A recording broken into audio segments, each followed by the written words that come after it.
Doctor Nagendra ने नाटक और रंगमंच को इंट्रोड्यूस कर दिया था, और वो विशेष रूप से डॉक्टर लक्ष्मी नारायण लाल को इलाहाबाद से लेकर आए और यहाँ खालसा कॉलेज में उनका चयन किया। वो उसके इंचार्ज थे, और उसके अलावा भी दिल्ली विश्वविद्यालय के दूसरे प्राध्यापक हमें पढ़ाने आया करते थे नाटक वाले ऑप्शन के लिए, जिसमें डॉक्टर मानधाता ओझा, डॉक्टर कैलाशपति ओझा, डॉक्टर दशरथ ओझा पूरे एमए की क्लास लेते थे।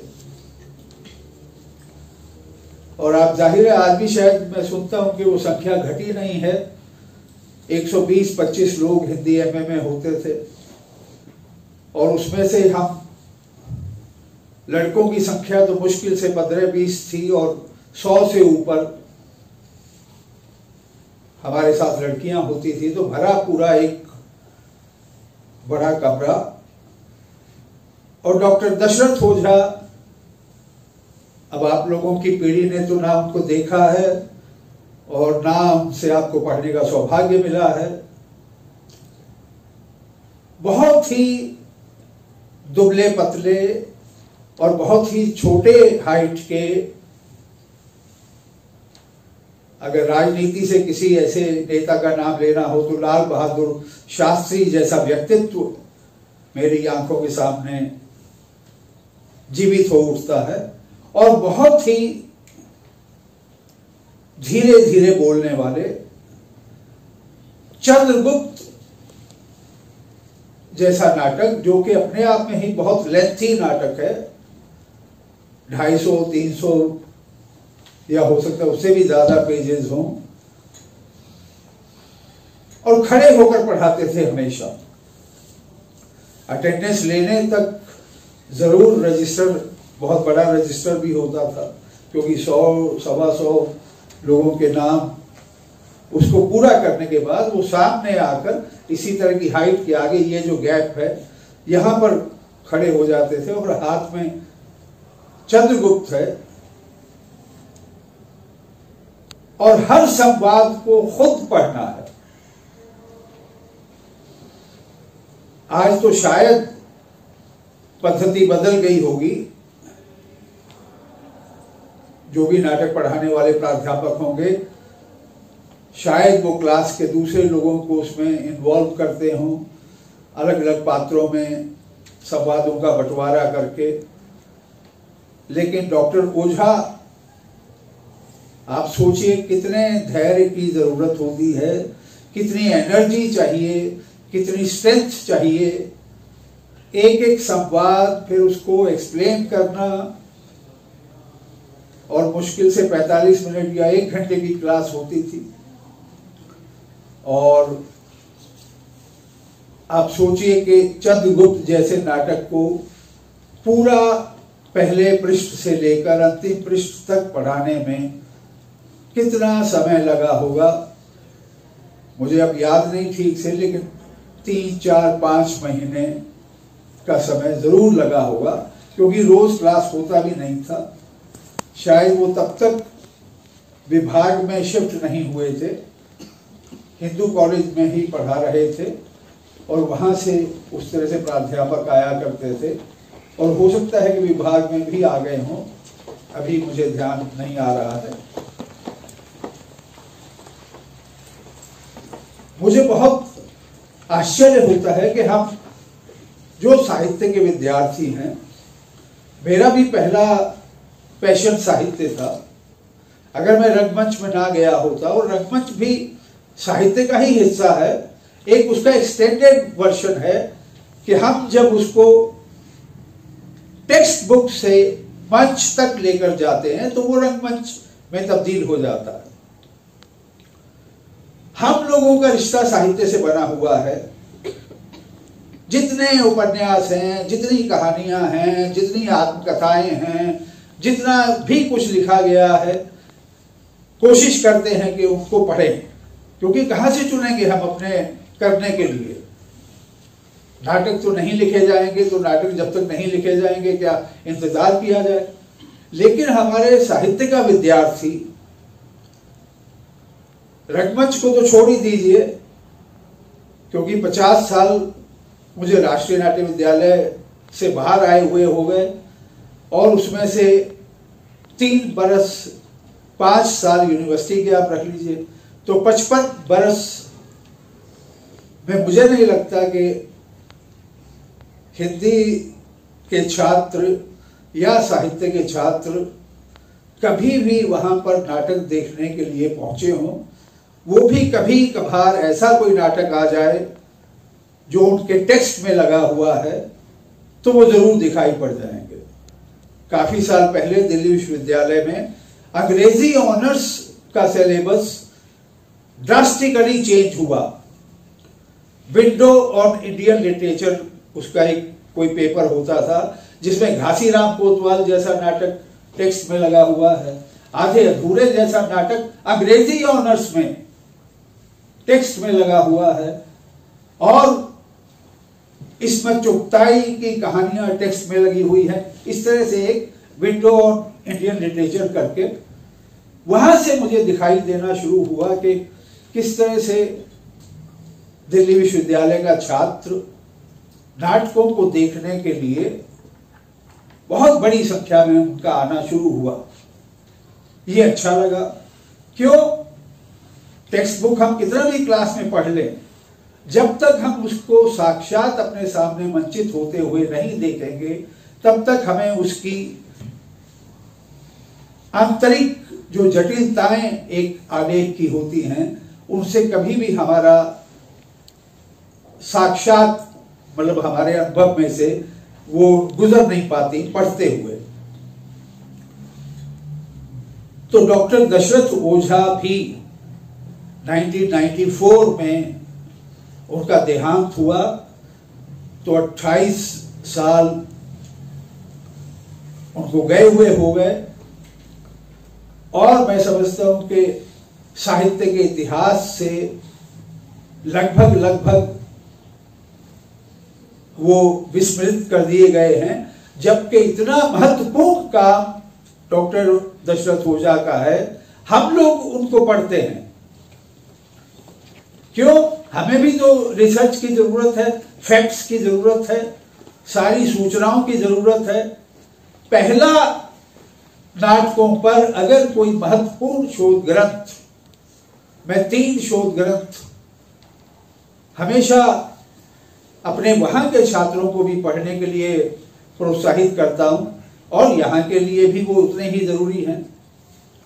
सबसे पहला प्रसाद के नाटकों का शास्त्रीय अध्ययन, जगन्नाथ प्रसाद शर्मा। दूसरा डॉक्टर दशरथ ओझा का हिंदी नाटक उद्भव और विकास। जिसने ये एक बार पढ़ लिया, उसके बाद हिंदी नाटक को लेकर कहां से शुरू हुए और कहां उससे पहले का क्या इतिहास है और उसके बाद भी क्या हुआ, उसमें कभी कोई समस्या नहीं आएगी। और तीसरा शोध ग्रंथ है पारसी नाटक उद्भव और विकास, सोमनाथ गुप्त का। ये 3 बहुत ही मानक शोध ग्रंथ हैं, हमारे अपने सिलेबस के लिए भी, हमारे अपने अध्ययन के लिए भी। और डॉक्टर दशरथ ओझा का इससे भी महत्वपूर्ण एक काम, कमाल की बात है, दिल्ली विश्वविद्यालय का एक प्राध्यापक और आकाशवाणी से जुड़ा हुआ एक आदमी, IAS आदमी, जगदीश चंद्र माथुर, हिंदी का एक बड़ा नाटककार, वो दोनों मिलकर प्राचीन भाषा नाटक संग्रह संस्कृत रंगमंच के समाप्त होने के बाद, आमतौर पर यह मान लिया जाता है कि हमारे यहां पर रंगमंच की परंपरा समाप्त हो गई, लोक नाटक परंपरा में लिखे हुए नाटक नहीं थे। लेकिन इन दोनों महानुभावों ने मिलकर अलग अलग लोक भाषाओं में से ढूंढ कर ऐसे ऐसे नाटक निकाले हैं 12वीं शताब्दी, 13वीं शताब्दी, 14वीं, 15वीं, और उनका एक संग्रह प्रकाशित किया। और नेपथ्य की बात यह है कि उसमें ज्यादा काम डॉक्टर दशरथ ओझा का किया हुआ है, क्योंकि वो प्राध्यापक थे, वो उस तरह से समय दे सकते थे। जगदीश चंद्र माथुर सरकारी नौकरी में थे और एक हाई पोजीशन पर थे, उनके पास उस तरह की भाग दौड़ का समय नहीं था। तो हम जानते हैं कि वो काम ओझा जी का ज्यादा उसमें योगदान है, लेकिन ठीक है, दो नाम होते हैं तो उनमें से ये तो स्वाभाविक है कि एक आदमी काम करेगा, दूसरे को थोड़ा सा उसका नाम मिलता है। जैसे सलीम जावेद हैं तो काम सलीम करते थे, जावेद को उसका फायदा मिलता था। तो मतलब ये सब जगह है, आप किसी भी दो नामों पे अगर जाएंगे, जैसे महेश आनंद और देवेंद्र राजंकुर मिलकर किताबें लिखते हैं, तो आप जानते हैं कि काम महेश जी करते हैं और उसका लाभ मुझे मिलता है, मैं तो स्वीकार कर रहा हूं, तो इसलिए मेरे अंदर कोई बेईमानी नहीं है। और तीसरा काम, उन्होंने नाटकों का एक कोश बनाया है, एक रेफरेंस पॉइंट है हम लोगों के लिए। आप सोचिए कि रंगमंच के लोगों के लिए, रंगमंच का आदमी ना होते हुए उन्होंने जितना सामग्री हमारे लिए जुटा दिया है, वो तो हम लोग भी नहीं कर पाए। तो ये 3 ग्रंथ, और शायद इधर की दुनिया में उनकी कोई चर्चा नहीं होती। बहुत खुशी की बात है कि राजपाल एंड सन्स ने ये किताब उन्हीं के यहां से 1984 में छपी थी। आज का हिंदी नाटक प्रगति और प्रभाव। जाहिर है कि 84 डॉक्टर दशरथ ओझा की सीमा थी, 80 तक के नाटक साहित्य के बारे में वो बात कर सकते थे। तब तक 3 नाटक हिंदी रंगमंच में बहुत बहुत प्रसिद्धि पा चुके थे, और वो तीनों यहां पर विशेष चर्चा के रूप में मौजूद हैं। अंधायुग, उसके बाद जगदीश चंद्र माथुर का पहला राजा, और सुरेंद्र वर्मा का 8वां सर्ग 75-76 तक वो भी आ चुका था और खेला भी जा चुका था। और इसके अलावा भी मुझे सूची को बहुत ज्यादा उलट पलट कर देखने का मौका नहीं मिला। इसके अलावा भी उसमें और कई नाटकों के बारे में बात होगा। मैं सिर्फ ये रेखांकित करना चाहता हूं कि एक ऐसा स्कॉलर जिसका व्यावहारिक रंगमंच से बिल्कुल भी सरोकार नहीं था, इसके बावजूद वो रंगमंच में घटित होती हुई लेटेस्ट से लेटेस्ट रचनाओं के बारे में, लेटेस्ट से लेटेस्ट नाटकों के बारे में या गतिविधियों के बारे में, किताब की शुरुआत ही अस्तित्ववादी नाटकों के दर्शन से शुरू होती है। हम सभी जानते हैं, द्वितीय विश्व युद्ध के बाद विश्व रंगमंच में एक बड़ी नाटकों की धारा आई, जिसे अंग्रेजी में थिएटर ऑफ द एब्सर्ड का नाम दिया गया, और हिंदी में उसके लिए विसंगति का नाटक या असंगत नाटक या फिर एब्सर्ड नाटक भी काफी दिनों तक चला, जिसको अस्तित्ववाद के ही प्रभाव से जोड़ा गया। तो ऐसा नहीं जिस बात की तरफ अभी मैंने संकेत किया था कि जो कुछ भी अधुनातन घटित हो रहा है या घटित हो चुका है, उससे वो पूरी तरह से परिचित थे। उन्होंने उसका नोटिस लिया और उसको अपने विवेचन का आधार बनाया। जाहिर है कि एमए करने के बाद फिर राष्ट्रीय नाट्य विद्यालय में चला गया। उनसे बहुत ज्यादा कोई संपर्क नहीं रहा। फिर एक बार मेरी उनसे काफी सालों के बाद एक संक्षिप्त मुलाकात हुई, जब मुझे इसी तरह के एक व्याख्यान के लिए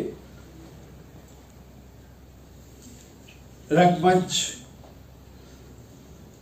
का विकास कैसे हुआ और खासकर भारतीय रंगमंच का कैसे विकास हुआ,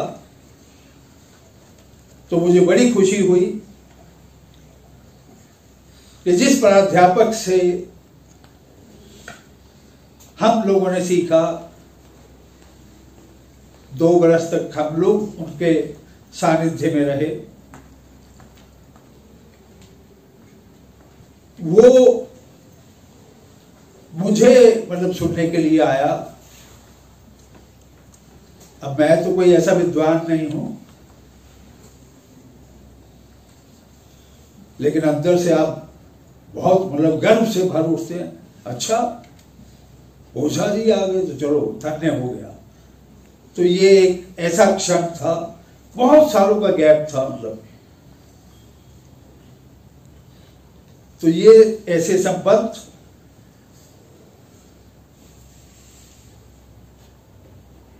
हमेशा लोग शिकायत करते हैं कि हर आदमी अपने उस वक्त को याद करता है, वर्तमान उसको हमेशा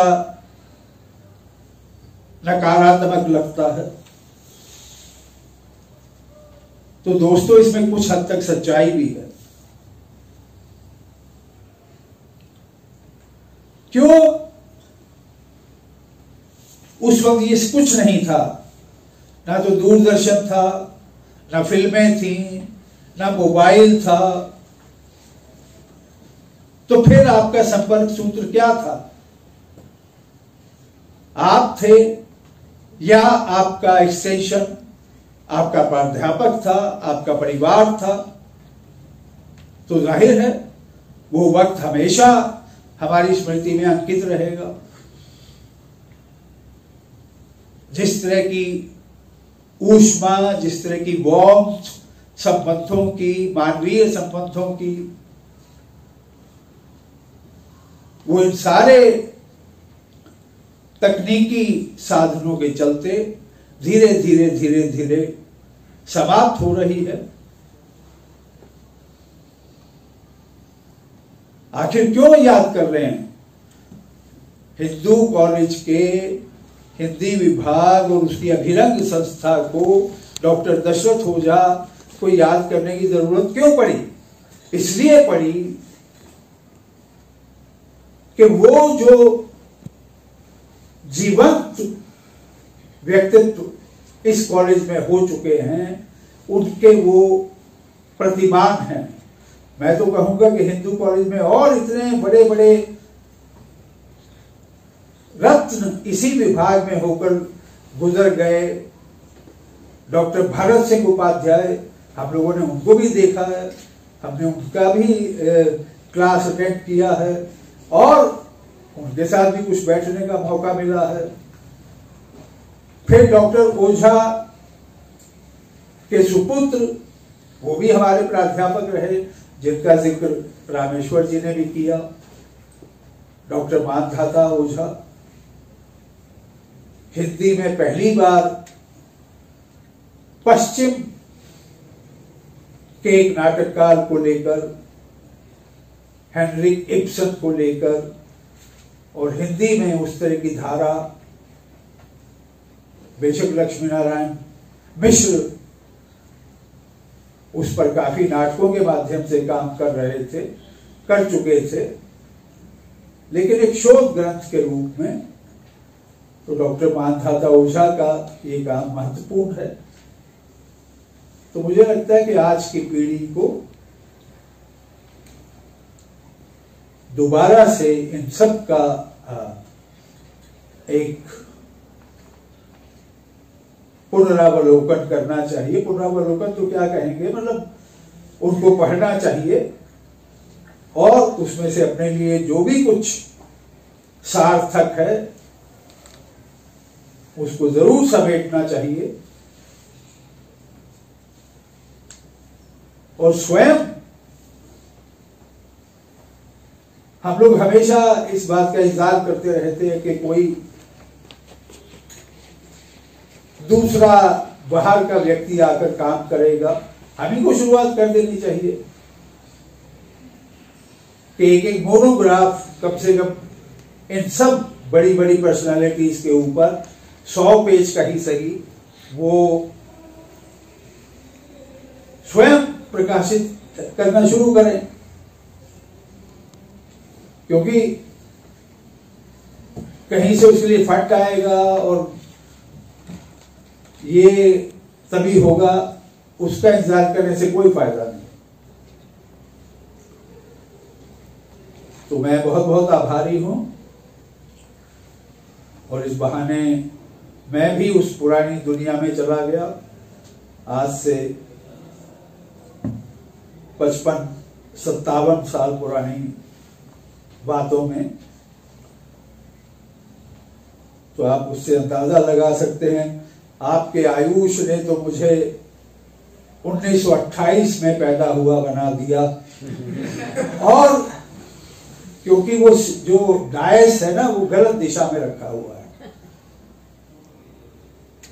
रंगमंच में हमेशा जो बोलने का डायस है वो ये है, क्योंकि हम बाएं से दाएं देखते हैं। तो यहां पर खड़े होकर मैं आप सब लोगों को बड़ी आसानी से कैप्चर कर सकता हूं और आप भी, क्योंकि आपकी नजर बाएं से दाएं जो ट्रेवल कर रही है तो मुझ पर आकर केंद्रित हो जाएगी। ये डिबेट का सिस्टम है, वहां पर विपक्ष का आदमी खड़ा होगा क्योंकि उसको ज्यादा नोटिस नहीं देना है, तो उसको वो दो जिस पर कम ध्यान जाता है। तो इसलिए यही आप देखेंगे किसी भी सभा में और रंगमंच में भी कोई नाटक अगर आप देखेंगे तो आप आगे से हमेशा याद रखिए कि कोई भी निर्देशक अपने सबसे महत्वपूर्ण दृश्यों को इसी एरिया में संयोजित करता है, क्योंकि ये हमारी ह्यूमन साइट के ट्रेवल से सबसे ज्यादा इंपॉर्टेंट एरिया है। दर्शकों के पॉइंट ऑफ व्यू से, एक्टर के पॉइंट ऑफ व्यू से वो इस तरह से ट्रेवल करता है। तो ये तो ऐसे ही एक ऑब्जर्वेशन हो गया, तभी वो बेचारा भूल गया, नाम भी भूल गया। वैसे ठीक बोल रहा था, अंकुर और अरविंद दोनों का एक ही अर्थ होता है, लेकिन कोई बात नहीं, चलता है, क्योंकि रंगमंच ऐसा माध्यम है और यही अकेला माध्यम बचा है जिसमें आप अपनी गलती को सुधार सकते हैं, क्योंकि लाइव है, जीवंत माध्यम है।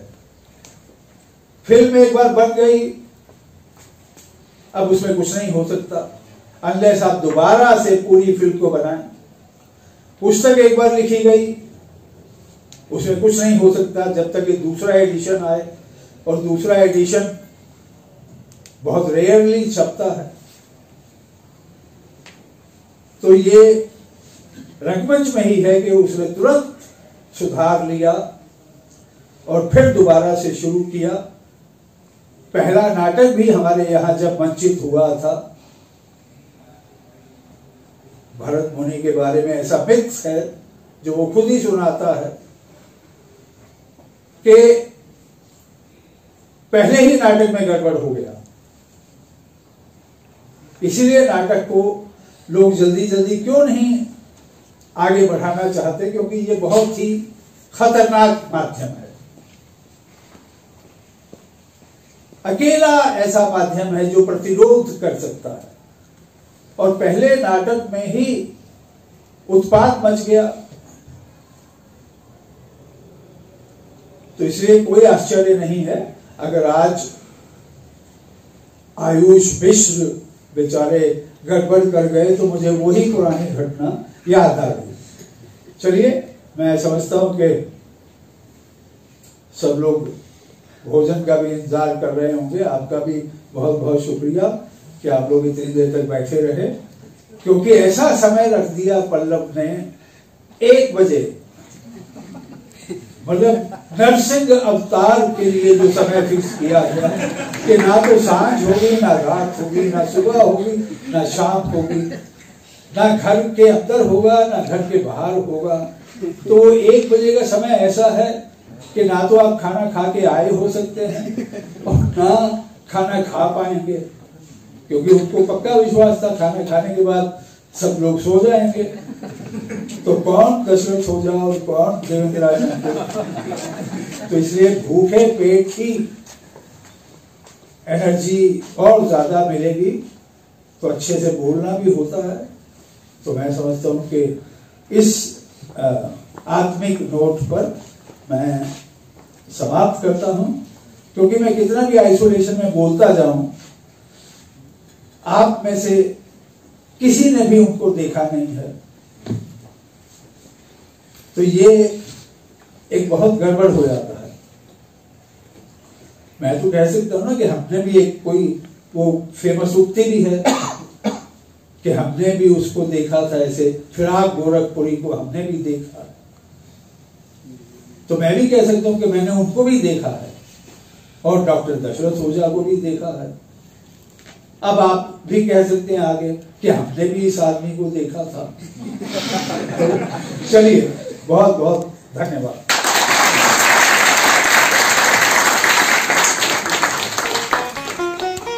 धन्यवाद सर।